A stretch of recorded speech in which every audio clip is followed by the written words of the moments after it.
नमस्कार दर्शकों, मैं प्रकृति मोहन आपका स्वागत करती हूं हमारे आज के कार्यक्रम कृषि जगत में। दर्शकों, आज के हमारे कार्यक्रम का विषय है कृषि में पौष्टिक अनाज की महत्ता।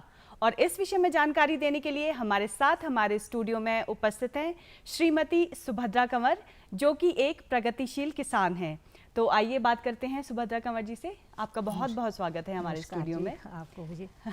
सबसे पहले आपसे यही जानना चाहेंगे कि जो ये पौष्टिक अनाज है जिसके बारे में आज हम बात करने वाले हैं, किसे माना गया है? पौष्टिक अनाज हमारे 9 किस्म के अनाज है जी। जैसे कोदा है, कौनी है, हरी कंगनी है, रागी है, बाजरा है और कुटकी है। ये हमारे 9 किस्म के अनाज है। मगर हमारे हिमाचल में ना जी सिर्फ 5 ही किस्म के अनाज उगाए जाते हैं। जी, मतलब 9 में से 5 किस्म का जो ये पौष्टिक अनाज है वो हाँ जी। हमारे हिमाचल प्रदेश में उगाया जाता उगाया है। जाता है ये। तो ये कौन कौन से अनाज हैं जो हमारे प्रदेश में उगाए जाते हैं? तो जैसे हरी कंगनी है, जी वो भी हमारे हिमाचल में उगाया जाता है। और कोदा मतलब पहले से ही मतलब कोदो है और कुटकी है जी और सांबा है। वो हमारे ना यहाँ हिमाचल में हम इसको बड़े आराम से उगा सकते हैं जी और उगाया भी है। जी। देखिए, आप एक प्रगतिशील किसान हैं, तो इस नाते आप हमें ये बता सकती हैं कि जो आज का हमारा किसान है वो कितना जागरूक है पौष्टिक अनाज की महत्ता को समझने में?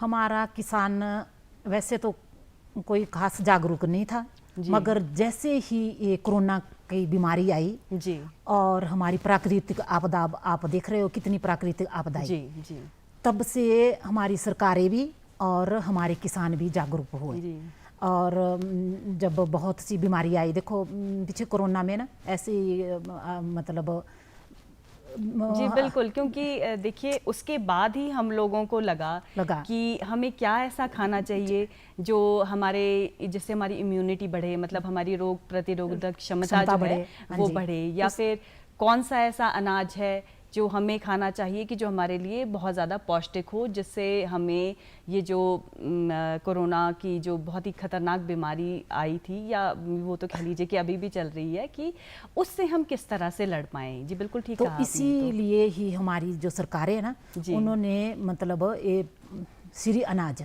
जिसको मोटा अनाज भी बोलते हैं जी, उगाने के लिए प्रशिक्षण भी दे रहे हैं। और सभी मतलब जब बीमारी आई तभी इसके लिए सबसे ज़्यादा जागरूक हुए। वैसे तो हमारा जो चला हुआ था चावल गेहूं उसी के लिए खाते थे जी। तो तब हमारा किसान है इसके लिए मतलब जागरूक भी और लगाने के लिए भी और उगाने के लिए भी। हाँ जी। जी। देखिए, जो हम ये वर्ष मना रहे हैं मिलेट ईयर 2023, यानी कि पोषक ये वर्ष जिसको कहते हैं, हाँ जी। तो आप क्या मानती हैं कि इसकी आवश्यकता क्यों पड़ी है कि ये जो वर्ष है हम इसको पोषक वर्ष के रूप में मनाएं? तो इसीलिए ही मतलब है ना, जब बीमारी ये देखी और प्राकृतिक आपदा देखी जी, तो इसीलिए ही शायद हमारी सरकारों ने पौष्टिक वर्ष मनाना 2023 जो है मोटा अनाज का दिवस है ये मनाना चाहा। तो इसलिए हम जागरूक किया किसानों को कि कैसे हमारे को मतलब अनाज उगाना चाहिए, कैसे खाना चाहिए जी। क्योंकि इसका तो खाने का भी ना पता था और ना लगाने का पता था। जी। तो अब इसका लगाने का भी मतलब प्रोसीजर और खाने बनाने का भी सब कुछ सारे प्रोसीजर इसके सरकार बता रही है, ट्रेनिंग दे रही है। ब्लॉक स्तर पे भी, डिस्ट्रिक्ट स्तर पे भी हमारे BTM ATM जो विभाग के अधिकारी है, कृषि विभाग के अधिकारी, वो हमारे को ट्रेनिंग दे रहे हैं। जी, मतलब आपकी बातों से ये हम तात्पर्य ले सकते हैं कि क्योंकि जो पूरा विश्व है जिस इस बीमारी से जूझ रहा था, तो हम लोगों ने, हमारी सरकार ने, और चाहे किसान हैं चाहे हम आम लोग हैं, हम लोगों को ये उससे समझ आया कि जितने हम अंदर से मजबूत होंगे उतने ही हम बीमारियों से दूर रहेंगे और बीमारियों से हम उतनी ही ज़्यादा अच्छी तरीके से लड़ भी पाएंगे। तो इसके लिए ज़रूरी था कि हमें ये पता हो कि कौन कौन सा अनाज ऐसा है कि जो हमें सबसे सर्वाधिक पोषण दे सके और न्यूट्रिएंट दे सके। तो इसीलिए इसका नाम श्री अनाज रखा हुआ है। जी, मतलब श्री अनाज क्योंकि ये अनाज एक ऐसा है जिसमें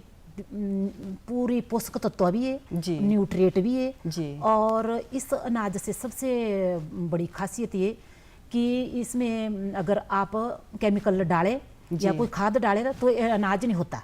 जी। और मतलब इसमें अगर हम रसायनों का प्रयोग करें तो हम विफल हो जाएंगे, क्योंकि अनाज उगेगा ही नहीं अगर हम रसायन डालेंगे। अनाज उगेगा ही नहीं। तो मतलब ये सब प्राकृतिक खेती के अगर प्राकृतिक खेती के जरिए हम इसको उगाएंगे तो ही हमें ये अनाज उपलब्ध हो पाएगा। जी। तो ये किस तरीके से ये अनाज उगाया जाता है? तो ये अनाज वैसे तो हमारे को 2 तरीके से हम इसको बोते हैं जी। मगर मैं बोलती हूँ ना, क्योंकि अब मैंने अपने आप प्रैक्टिकल करके देखा ना जी, तो मैंने तो ऐसे बीज दिया था, मतलब जैसे जे हम बीजते हैं आम जो सरसों बीजते हैं ना वैसे मैंने बीज दिया था जी। मगर इसकी मतलब उगा नहीं, उगा इसलिए नहीं कि ये बहुत बारीक होता है, नाम ही इसका मोटा अनाज है मगर है देखने को बारीक है। जी जी। तो इसको हमारे को उगाने के लिए ना नर्सरी, अगर हम नर्सरी में इसको उगाएं तो ये अनाज अच्छा मतलब होगा, इसकी मतलब गुणवत्ता भी अच्छी होगी जी और इसकी क्वालिटी भी अच्छी होगी, क्योंकि और लगाने के लिए ना जब दूर दूर लगाएंगे इसको और लाइन में लगाएंगे जी तो फिर ये अनाज बहुत ही अच्छी इसकी मतलब गुणवत्ता भी, पौष्टिकता भी और उगेगा भी अच्छा जी। अगर हम ऐसे उगा दें इसको तो ये मतलब इतना अच्छा नहीं उगेगा जी। और आपके कहने का मतलब ये है कि जैसे नर्सरी में जब ये अनाज उगाया जाता है तो एक तरीका होता है इसको उगाने का, जैसे आपने बताया कि थोड़ी दूर दूर करके ये लगाया जाता है। सबसे पहले तो ना हमारे को जून में इसका नर्सरी दे देनी चाहिए जी। जब हमने देखा कि जून में नर्सरी दे दी और उसको मतलब अब किसानों को पता है कि नर्सरी कैसे देते हैं, मतलब उसको मल्चिंग करते हैं ऊपर और जब 4 दिन बाद उसको फिर मल्चिंग उठाते हैं उससे और तब उगती है ना, तब हमारे मतलब जब तब उसके बाद हमारे को खेत तैयार करने होते हैं जी। और जैसे ये देखा जितनी छोटी पौध होगी ना उतना ही अच्छा होना इसके मतलब। और सबसे बड़ी बात इसकी ये है कि ये जो हमारे सीरी अनाज है, मोटे अनाज है, इसके लिए जल की बहुत कम आवश्यकता पड़ती है जी। जैसे हमारे ना पुराने बुजुर्ग वो लगाते थे धान जी, तो उसके लिए बहुत ज़्यादा मतलब वो भी हम नर्सरी देते थे जी, मगर उसके लिए ना हम वो तो कहते हैं कि पानी वाली ही जमीन, पानी वाली जमीन चाहिए थी और कितना पानी लगता था और इसके लिए सिर्फ मॉइस्चर चाहिए, मतलब जरा सी जमीन में मतलब ज़्यादा पानी की जरूरत नहीं होती, तभी तो ये मतलब मिल्ट अनाज इसलिए ना, एक तो ये हमारी भूमि को भी सुरक्षित करता है जी और दूसरा हमारे जो मतलब पौष्टिकता अनाज है ना तो इसके लिए भी ये बहुत कम पानी की इसकी ज़रूरत है। और फिर हम नर्सरी से इसको एक एक करके मतलब लगाएं और मतलब इस तरीके से लगाएं लाइन में ताकि एक दूसरे का ना मतलब ना इसके ऊपर छांव पड़े और एक दूसरे को हवा आने की मतलब जगह भी मिल जाए और हमारे निराई गुड़ाई करनी हो जी तो उसके लिए भी हमारे को मतलब टाइम ठीक कर रहे हैं और ठीक ढंग से हमारी नाड़ी में हमारे को उसको मतलब बेड में लगाना चाहिए ऊपर जी। आपने बताया कि पानी की बहुत कम आवश्यकता होती है इस अनाज को, तो क्या सिंचाई की आवश्यकता नहीं होती है इसको? नहीं, सिंचाई की तो आवश्यकता मैंने बोला आपसे ना कि इसको बहुत कम जी। अब धान को तो कितनी आवश्यकता पड़ती है जी, मगर इसको बस अगर थोड़ी सी मानसून मतलब हो, बारिश हो गई तो अनाज ऐसे भी आ जाता है और मतलब जहाँ आप कुछ नहीं उगाते थे ना वहाँ भी ये उग जाता है जी। ये तो इसकी एक बहुत बड़ी खासियत है जी जी। तो किसानों को इससे क्यों नहीं फायदा होना जी। और दूसरा ये मतलब पोषक तत्व वाला अनाज है जी और इससे भूख बहुत कम लगती है जी, इससे भूख नहीं लगती। अब किसानों को खेत में सारा दिन काम करना, किसानों ने अगर सुबेरे किसान हो चाहे कोई भी आम आदमी हो कोई भी हो, तो सुबेरे अगर हम अपने इसको दिनचर्या में जी एक टाइम खा ले इसको तो सारा दिन इसको भूख नहीं लगती जी। और देखो गेहूं और हमने चावल खाने तो एकदम वो ग्लूकोज बना के और वो मतलब ग्लूकोज बना देता है जी। और जिससे हमारे ना हार्ट को, हमारे शरीर को बहुत ज़्यादा नुकसान होता है। जी। मगर ये अनाज जैसे ही हमारे शरीर को जरूरत होती है ना, जैसे हम मतलब बूंद बूंद पानी देते हैं ना जी। पौधे को, वैसे ही ये बिल्कुल आराम आराम से मतलब पचने का काम करता है और ऊर्जा देता है, जैसी हमारे शरीर को जरूरत होनी वैसी ऊर्जाएं देता है हमारे को। मतलब ये कि अगर हमने कम भी खाया है, कम भी खाया तो है, हम तो भी हमें जो पोषण है वो पूरा मिलेगा, जितनी हमारे शरीर को जरूरत है इस अनाज के कारण, इस अनाज से। और देखो दूसरा, हमारे किसानों के एक तो टाइम बचेगा जी। और खेतों में काम करने को, और भी मतलब सभी इंसान, उनको टाइम भी बचेगा और अनाज की कम खपत भी कम होगी। अब हमने रोटी चावल दाल अब 3 टाइम खाने, तो ये हमने 1 टाइम में खाने, तो इतना ईंधन भी बच रहा है हमारा जी। और ये हमारा देखो इतना अनाज भी बच रहा है जी। तो अगर हम इस अनाज को उगाए और इस अनाज की खेती करें तो हमारे को बहुत फ़ायदा ही, इसमें बहुत फ़ायदा है। जी। आपने भी मल्चिंग शब्द का इस्तेमाल किया, तो हमारे दर्शकों को आप ये बताइए कि मल्चिंग क्या होती है और ये करना क्यों ज़रूरी होता है? मल्चिंग जब हम अपनी फसल लगा देते हैं जी, तो उसके ऊपर हम मतलब आच्छादन या मल्चिंग करते हैं जी। मल्चिंग से हमारे को बहुत ही ज़्यादा फायदा ये है कि एक तो हमारी नमी बनी रहेगी हमारे खेतों में ना, जहाँ हमारे को 3 बार पानी लगाना हो वहाँ हमारे को 1 बार ही पानी लगाने की ज़रूरत पड़ेगी जी। और मल्चिंग से दूसरी बात ये है कि हमारे ना हम प्राकृतिक खेती करते हैं, तो प्राकृतिक खेती में केंचुए होते हैं ना, जो केंचुए, तो वो भी मतलब अंधेरा पसंद करते हैं जी। और अंधेरे में रहना पसंद करते हैं। अगर उनको मतलब मल्चिंग ना हो तो वो सोचेंगे कि हमारे को ना कोई पक्षी या कोई चीज़ खा लेंगी। जी।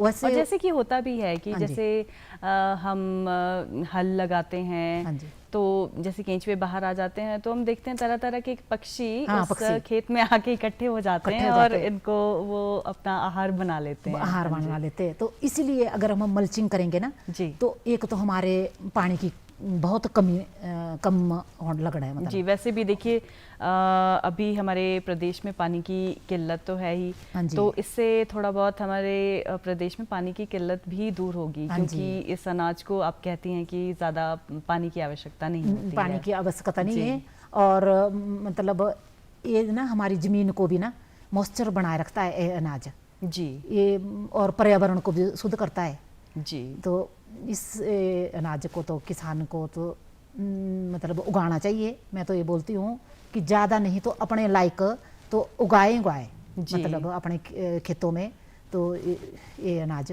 उगाना चाहिए। जी। तो देखिए एक विधि होती है, एक तरीका होता है, मतलब ये जो पौष्टिक अनाज है, पोषक अनाज जैसे कहते हैं हम, मोटा अनाज, वो किस तरह से खाया जाता है? कहते हैं कि ये भी मतलब एक अनाज दिन में मतलब एक दिन में एक ही अनाज खाना चाहिए, तो ये क्या है? ये अनाज सबसे पहले तो इसको खाने का तरीका ये है जी कि इसको हमारे को रात को भिगो लेना चाहिए जी, और अगर हमने बनाना हो तो सवेरे ये बना लिया। आप चाहो तो मतलब एक दिन में एक ही किस्म का अनाज हमारे को खाना चाहिए जी, और इसको मिक्स नहीं करना चाहिए। जैसे ना हमने कोद्दे की रोटी बनाई जी, तो हमारे को कोद्दे की रोटी बनानी चाहिए, और अगर हमने ज्वार की रोटी बनाई तो हमारे को ज्वार की रोटी बनानी जी, और इसके सब भी कुछ बन जाते हैं। आजकल हमारे बच्चे जी तो बोलते हैं कि हम क्या क्या फास्ट फूड चले हुए हैं। बिल्कुल, फास्ट फूड, जंक फूड, जैसे चाउमीन, मोमोज, तो पिज्जा, ये सब मैं तो बोलती हूँ कि हमारे ये जो अनाज है इससे हमारे हर चीज, मोमो जिससे बनते हैं जी, और आपने हलवा आप बना लो जी, जैसा भी आप पसंद करते हैं ना।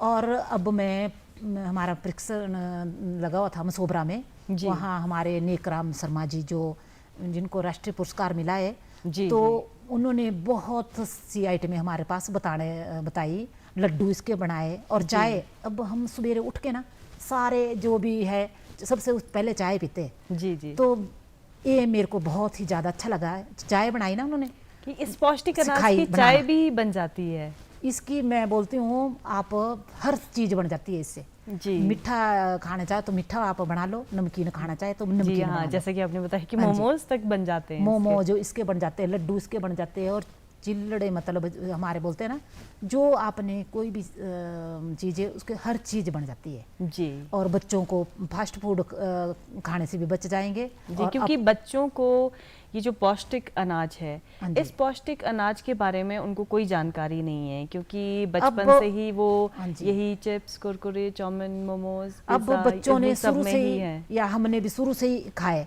जी। मतलब ये चावल और गेहूं ये जी, खाया, तब जी। उनको ऐसे स्वाद पड़ गया है। जी। मतलब अगर अब हम उनके टेस्ट के अनुसार ना बच्चों को जी एक तो बताएं और एक उनको सिखाएं, और मतलब तरह तरह की चीज़ बना के उनको खिलाएं ना, जी। तो वो भी मतलब इस अनाज के आदी हो जाएंगे। जी और और आम लोग जो हम भी इसके आदी हो जाएंगे। तो मतलब इससे बहुत सी चीज़ें बन जाती है, जी, मतलब इससे इस अनाज को और बढ़ावा मिलेगा। और जी। भूख कम लगती है। देखो जी। आप मतलब सारा दिन में ना अगर एक कटोरी अनाज इसका खा ले तो जी। पूरा दिन आपको भूख नहीं लगेगी। जी अब मगर इसकी शर्त ये है कि इसको भिगो के बनाना है, जी मतलब ना शाम को इसको भिगो के बनाना है। जी और दूसरा हमारे देखो इससे पशुओं का चारा, जी अब किसानों को तो मतलब अनाज भी हो गया जी और पशुओं को चारा भी हो गया, जी। मतलब बहुत ही अच्छा इसका चारा होता है। देखिए हाँ, क्योंकि काफ़ी जगहों में ऐसा होता है कि जो भी अनाज उगाया जाता है उसका जो हस्क जिसको बोलते हैं, जो पराली कहते हैं पराली, जिसे, हाँ वो जो बच जाती है उसको जला दिया जाता है। और आप कह रही हैं कि ये जो चारा होता है ये पशुओं के लिए काफ़ी अच्छा होता है। नहीं, मैं बोलती हूँ, मैं तो प्राकृतिक खेती करती हूँ, जी तो जो मतलब कोई भी आप बोल रहे हैं ना, वो छादन या जी, कोई जी। भी भूसा या कुछ, तो उसको कभी भी नहीं जलाना। जलाना तो हमारे को कुछ भी नहीं है, जी। क्योंकि इससे एक तो जलाने से पर्यावरण, सिर्फ प्रदूषण होगा। एक तो जी। पर्यावरण हमारा खराब होगा, जी। और दूसरा अगर हम इसको जलाएंगे ना तो जी। हमारे कैंचू ना नीचे जमीन में जी। जितने भी कैंचू है वो मर जाते हैं। जी तो इसको तो हमने जलाना नहीं है, और ये तो पशुओं के काम आता है। जी अगर आपके जो पशुओं के जो मोटा अनाज है ना, इसका तो सारा का सारा ही भूसा जी। पशुओं को चारे के काम आता है। जी। मगर जो आपके चारे के काम भी नहीं आता ना, उसको हमारे को आच्छादन में रख देना चाहिए अपने खेतों में। जी। तो इससे बहुत ज़्यादा मल्चिंग भी हो जाती है, और जलाने का तो हमारे को ना बिल्कुल भी नहीं करना है जी, खेत में। क्योंकि देखिए किसी न किसी रूप से हम ज़मीन का नुकसान कर रहे हैं। अगर मान लीजिए एक केंचुआ भी मर जाता है वो पराली जलाने की वजह से और हाँ भूसा जी। जलाने की वजह से, तो वो नुकसान है, वो हमारा हाँ, नुकसान है, मैं वो तो बोलती ज़मीन हूँ का ना, नुकसान केंचुआ है। तो एक हमारे खेत का इंजीनियर है, जो इंजीनियर का काम करता है। जी। और केंचुआ एक ऐसा है ना जो मतलब 15 फीट नीचे जाता है और 15 ही फीट ऊपर आता है, जी। और दिन रात काम में लगा रहता है। एक जी, तो हमारा जी। काम मतलब करने से बचे रहने हम। जी, वो कहते हैं ना कि वो हवा के लिए जगह बनाता है ताकि हाँ जो जी। जड़ें भी हैं वो भी सांस ले सकें। हवा के लिए जगह बनाता है, जी। और जो उसकी विष्ठा होती है ना जी। केंचुए की, जी तो वो उसमें बहुत ज़्यादा पोषक तत्व आते हैं जो जी। हमारे पौधे के लिए मतलब खनिज के काम करते हैं। जी। और 15 फुट जैसे वो नीचे डीपल करता है, जी तो वो एक मतलब नीचे से ना खनिज तत्व लेता है और जी। जड़ों के पास छोड़ता है। जी तो दिन रात काम करता है। अगर हम भूसा जला देते हैं अपने खेतों जी। में तो हमारे केंचुए तो मर जाएंगे। जी तो हमारा कितना नुकसान हो गया। एक जी, तो जी। पर्यावरण के लिए नुकसान हो गया एक हमारा। तरह से समझिए तो हमने इंजीनियर मार दिया। हाँ, जमीन का इंजीनियर ही मार दिया, तो जी। हमारा कोई फायदा नहीं है। जी तब भी तो बोलते थे ना पुराने बुजुर्ग कि रोटी और मिट्टी जी मतलब जितनी पलटी जाएगी ना उतनी नर्म और स्वादिष्ट होती है। जी जैसे ही हम मतलब केंचुआ तो मिट्टी को पलट रहा है। जी अब आजकल खेतों में मिट्टी तो कोई पलटता नहीं है। जी जी पहले के बुजुर्ग पता क्या बोलते थे कि हमने इस खेत की मिट्टी को पलटना है, जी। या इस खेत की मिट्टी को पलटना है। जी। मगर आजकल तो सभी इतने मतलब हो चुके ना कि कोई नहीं करता। तो इसलिए ये जो प्राकृतिक खेती के अंतर्गत हम काम करते हैं जी, तो इसमें हम केंचुए हमारे मतलब खेतों में बहुत हो जाते हैं जी। तो ये मतलब मिट्टी पलटने का काम करते हैं और पोषक तत्व तो हमारे मतलब हर तरीके से जब तक जीवित है केंचुआ तब भी फायदा ही फायदा देगा है। और जब मर जाएगा तब तो भी इसका वो जीवांश फायदा ही दे। जीवांश इसका जब मर जाएगा ना तो इसका जीवांश भी काम आएगा। जी, मतलब और उससे तो और भी ज्यादा खाद बनेगी इसकी। जी, उसमें ज्यादा न्यूट्रिएंट तत्व ने। जी, तो जी। देखो हमारे को तो मतलब ना फायदा ही फायदा है ही इससे। अगर हम जी, मल्चिंग को ना जलाएं ना फेंके तो इससे हमारे को बहुत फायदा है। और ये जो सीरी अनाज है, मोटा अनाज है, इसका तो सारे का सारा जो है भूसा जी। पराली सब पशु खाते हैं, बड़े आराम से बड़े चाव से खाते हैं इसको। जी। मतलब इसका तो ऐसा कोई क्या नाम नहीं है फेंकने का और जलाने का। जी। तो क्या सरकार द्वारा भी कोई योजनाएं चलाई जा रही हैं ताकि ये जो मोटा अनाज है इसको बढ़ावा मिल सके? हाँ जी, सरकार द्वारा हमारे ब्लॉक के बीटीएम, हमारे ब्लॉक के एटीएम जी। और हमारे कृषि अधिकारी है वो मतलब पंचायतों में जाके जी, कैंप लगा रहे और मोटे अनाज के बारे में मतलब जानकारी दे रहे जी, कि मोटा अनाज हमारे को क्यों खाना चाहिए और क्यों उगाना चाहिए जी, और इससे क्या फ़ायदा है। जी, और सरकार मैं तो अभी 3 दिन की ट्रेनिंग करके आई ये मसोबरा में, जी, जो हमारे मसोबरा में ना एग्रीकल्चर का बड़ा दफ्तर, वहाँ ट्रेनिंग होती है। जी। तो वहाँ करके आई, जो हमारे नेकराम शर्मा जी जिनको राष्ट्रीय पुरस्कार मिला है, उन्होंने बड़े आराम से बड़े तसल्ली से उन्होंने ना हमारे को सिखाया और जागरूक भी किया कि मतलब कैसे हमारे को इसको खाना चाहिए, कैसे बनाना चाहिए और कैसे उगाना चाहिए। जी। वैसे हम कर तो रहे थे अपने आप भी, जो हमारे एटीएम हमारी एटीएम भावना जी है, तो वो भी हमारे को मतलब बार बार जाके ना आप ऐसे करो बताते रहते। और हमारे बीटीए में वो भी हमारे को बताते रहते। और हमारे कृषि अधिकारी ये जो बीज देते हैं ना, एक दयाचंद जी है, तो उनसे मैंने बीज लाया था वो कंगनी का। जी। तो उन्होंने भी सारा प्रोसीजर बताया कि ऐसे ऐसे आप इसको बीजो और बहुत अच्छा हुआ है मेरे। और अब लगा रहे कर रहे इसकी मतलब ना अब नया काम है। तो हमारे को नेकराम शर्मा जी ने बहुत ज़्यादा अच्छे ढंग से समझाया। मतलब आपके कहने का मतलब ये है कि सरकार पूरी तरह से सहयोग कर रही है पूरी सहयोग कि ये जो पोषक अनाज है इसको बढ़ावा मिले। तो सुभद्रा कंवर जी, आप हमारे स्टूडियो में आई, आपने बहुत ही बेहतरीन जानकारी हमारे दर्शकों को दी। आपका हमारे स्टूडियो में आने के लिए बहुत बहुत धन्यवाद। नमस्कार जी, धन्यवाद। तो दर्शकों, हम उम्मीद करते हैं कि आपको आज का हमारा ये कार्यक्रम पसंद आया होगा।